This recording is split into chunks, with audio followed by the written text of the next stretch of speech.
બારડોલીમાં ટ્રાફિકની સમસ્યા ફરી એકવાર માથાનો દુખાવો બની છે।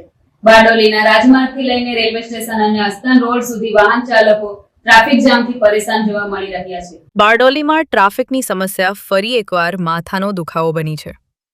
બારડોલીના રાજમાર્ગથી લઈને રેલવે સ્ટેશન અને અસ્તાન રોડ સુધી વાહન ચાલકો ટ્રાફિક જામથી પરેશાન જોવા મળી રહ્યા છે।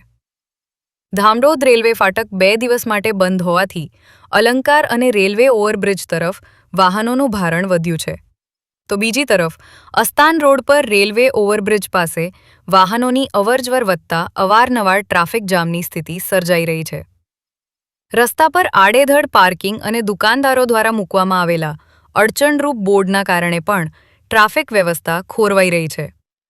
રેલવે સ્ટેશન તરફથી આવતા વાહનો, બ્રિજ પરથી આવતા વાહનો અને કોળીવાડ તરફથી આવતા વાહનો એક જ સ્થળે ભેગા થતાં વાહન ચાલકોમાં અસમંજસની સ્થિતિ સર્જાય છે।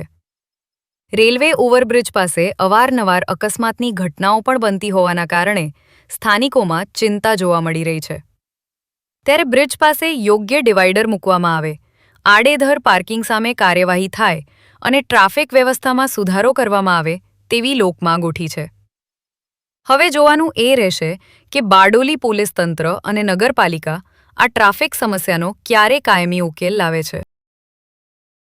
હું છોટુભાઈ પ્રજાપતિ બારડોલી।